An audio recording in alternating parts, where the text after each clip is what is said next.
And I wonder, is this Bugani's redemption arc? I think I reviewed the Bugani Boost Max, and that thing was absolutely horrible. It's a terrible, terrible speaker. Woofer is way too big, the enclosure is poorly tuned, the DSP is poorly managed. They made a new speaker, the Bugani Brief Pro, also a JBL boombox contender. However, this one is different. This is actually a very good speaker. I will show you that. We're going to have a quick sound check and compare it against the Uboom X, which is currently, I think, the best speaker of this size in terms of, sound and price and everything. The thing is freaking cheap. It's like $130 after discount.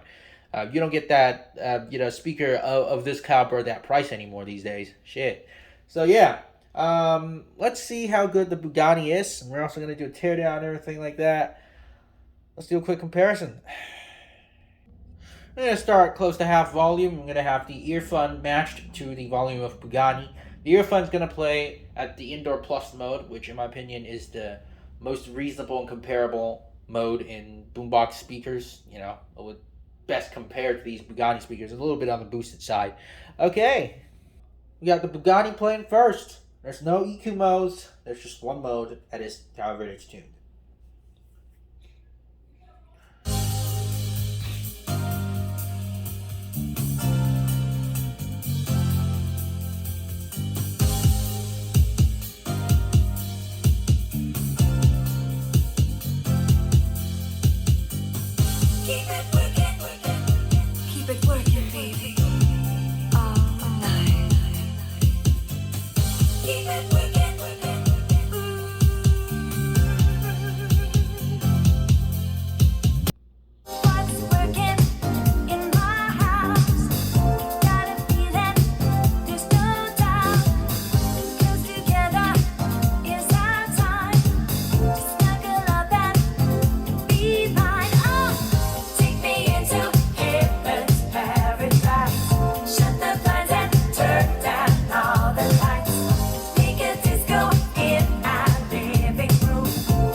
I guess you could tell the Earfun clearly has more bass, deeper bass. It's not boomier, and more refined mids and highs. I expected that.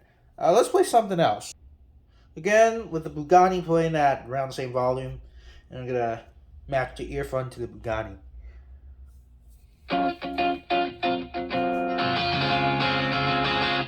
Don't you notice how I get quiet when there's no one else around? Me and you in awkward silence. Don't you dare look at me that way. I don't need reminders of how you don't feel the same. Burning hell, listening to you harp on about some new soulmate. Seems so perfect, blah blah blah. Oh, how I wish you'd wake up one day. Run to me, confess your love, at least just let me say that. Alright, I want to crank them both to the maximum. I'm going to start with the Bugani. Do you, won't you bear what's right through and soon fire through my heart? And I sound like hello. Don't you feel it to confess I love you from the start?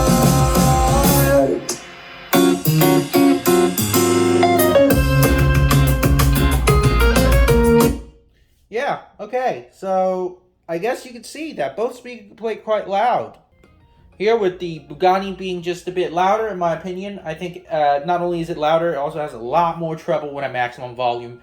There is not a lot of compression, but bass reduction is there. There's less bass than the Uboom X, but I can definitely hear the compression going on with the Uboom X. So I guess it's more of a give and take thing.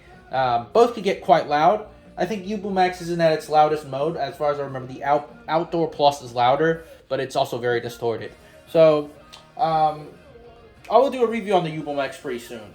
But I think for this comparison, you could see this Bugani, well, although it's not a bad speaker, it's only just mediocre. It's only just there. I had it when I bought it. It was like $150, but I think yesterday when I checked on Amazon, it's like $250. And then at that price point, well, you already have the Earfun X, so Uboom X, so I don't really consider this a worthy speaker, but it is at least a lot better than whatever Bugani used to make. Well, I guess it's time for Teardown. Well, let's first take a look at the circuit board. So it's a very typical 3, or in this case a 4-chip configuration. One of the chip is the Bluetooth module right here. It is the ATS2835. We also have power management chip, also a very common IP2366 for the 6-pack 18650 battery pack right here. This is a 6 18650 battery pack. So yeah, it is an 11-volt battery pack.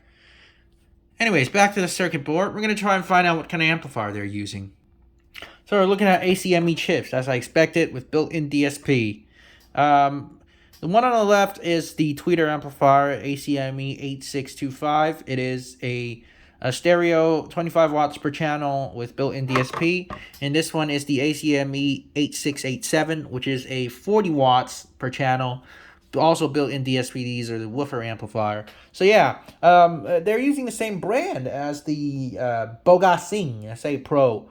So I'm thinking it might be from the same factory. I don't know. But yeah, as you can see, very interesting. It is an actual bi-amp system. This is better than the Uboom X in terms of components wise. The Uboom X is just a single amplifier with a crossover capacitor for the tweeter.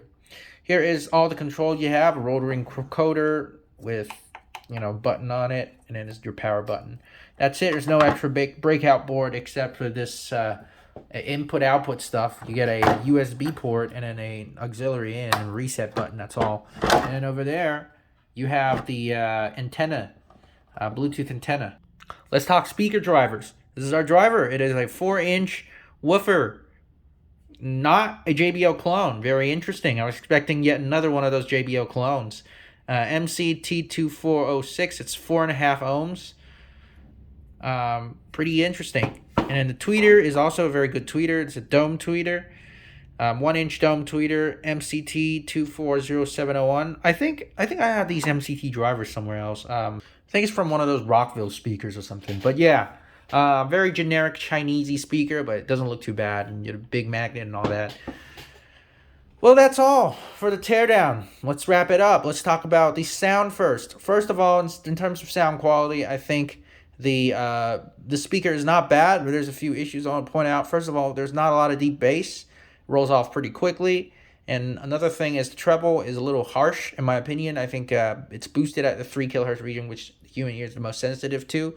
So it doesn't sound as smooth as the Earfun Uboom X. That's the biggest issue when it comes to sound quality. Loudness-wise, there's no problem whatsoever. These things get very loud. Then let's talk about build quality. Again, I have nothing to complain about build quality. It's good speaker, good build quality with a premium look on the outside. It's got premium parts on the inside too. Good actual bi-amp and powerful amplifiers. An actual 6-cell 11-volt battery. And then you get all the components on one single board. You can see the board is also very well made. I'd say the build quality is very close to an Anchor speaker. So that's actually pretty decent for a Huashanbei brand, especially for something like Bugani, who used to make pretty bad stuff. Then let's talk about engineering. I like about the engineering about the speaker is the fact that it's bi-amped, and that's a really important point. And another thing I want to talk about is the circuit board. It's all in one. I think that's very interesting. They actually managed to do that. That's a big cost down move, and it's great. You have to print 2 types of circuit board now, and you only have to print 1. Another engineering thing I want to point out, this is not as good as I would like, actually. Is kind of a flaw. Is it's glued. The thing is sealed with silicone. I don't know if you'd be able to see the silicone seal. It would still seal even if you like remove it completely or something. If you destroy the seal, it would still be fine. But then again, that means this thing is glued shut, and I don't like that, no matter what. And another problem, which is I think the biggest problem because it directly involves sound quality, is these. This is a very thin plastic, and there's no curvature whatsoever, and there's no ribs supporting this. Barely any ribs supporting this. So this essentially acts as a passive radiator at a very high frequency, like 500 hertz or something, 500 hertz. So you're gonna get some kind of a honky mid range here with this. I've already knocked on it a few times. It's kind of awful. They should have added some ribs, or if they can't add ribs, they should have added, just should have made it like curved instead of straight. I think that would make the sound a lot better. It's if the surface is curved, it wouldn't resonate like that. So yeah, it's a couple of engineering issues. Other than that, I'm not really seeing a lot of problems. Overall, I think this is a very good speaker. Just a little more on the expensive side, especially if it's asking for around $250. So there you have it. That's it.